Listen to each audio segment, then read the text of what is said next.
never obeyed the gospel, I'd like to at least introduce you to it. This Jesus that we're talking about here this morning, he's God's Son. The Bible attests to that. His miracles attest to that. His signs attested to that.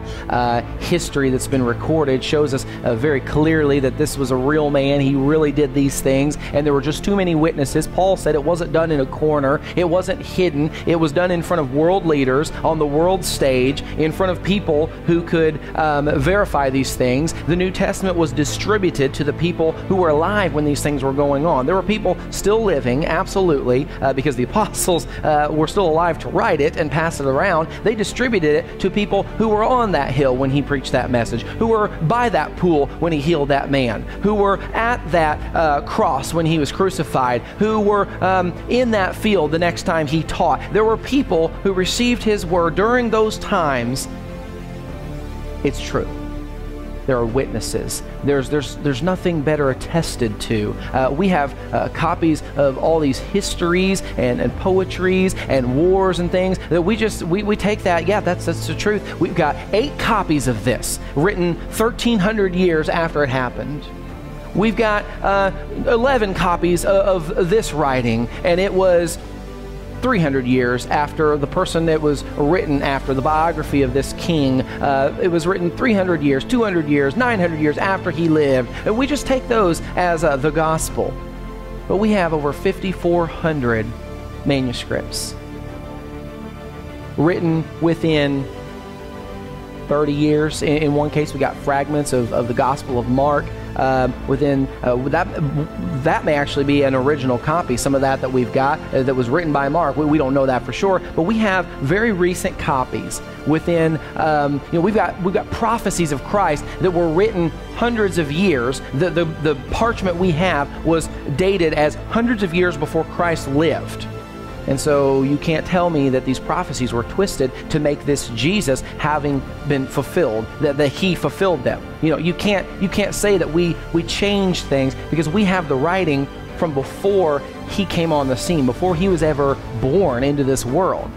This is real. This isn't a fairy tale. This isn't make-believe. And albeit, I'll give you, most churches in town, they're just putting on their ties and their jackets, and they're just going to church to mark it off, and they can't wait for the next meal. And I know, yes, we're having a pitch-in meal, so you're like, oh, the great time to say that. But it's just motions. It's just motions. It makes me feel good to be here. But for other people, for the other 50%, it makes them feel bad for being there because they don't have the same clothes. They don't drive as nice of a car. They weren't quite as prepared for church that day. They came rolling in, and it was a little difficult for them. That's not what this is about. This is real. You have a sin problem, and you have a grave problem. Your sin makes you guilty before the God who created you, who you were built to honor. But he gave you the choice so that you could decide to love him, because it's not love, it's not obedience, it's not trust if you didn't have another option. But we've all sinned against him.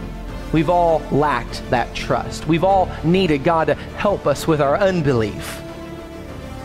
And then when we go to the grave, it's the end, and we don't have another chance. So we got a sin problem and a grave problem. We got to get this done. We got to reconcile ourselves to this God while we're here, so that we can spend eternity with him. And so we don't come in here to put on a show. We don't come in here to go through the motions. We come in here to learn to live our lives for this God. To learn to, like Paul said, to be encouraged so that we make it to the end. So that we are seeing each other and hugging in heaven one day. And that we're like, guys, we made it. It's real. So that's real one day. That's what we're here for. And man, if you're here and you're like, I don't think I'm in that family.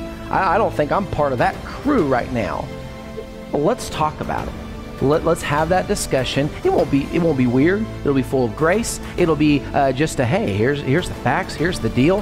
Here's how God has shown his love. And you've got a question about that. Oh, I'm happy to answer that. Not from my own head, but from God's own word.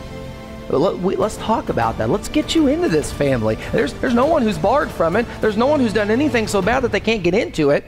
Let's get you in. Let's bring you into the fold. Get you into the ark before the storm comes.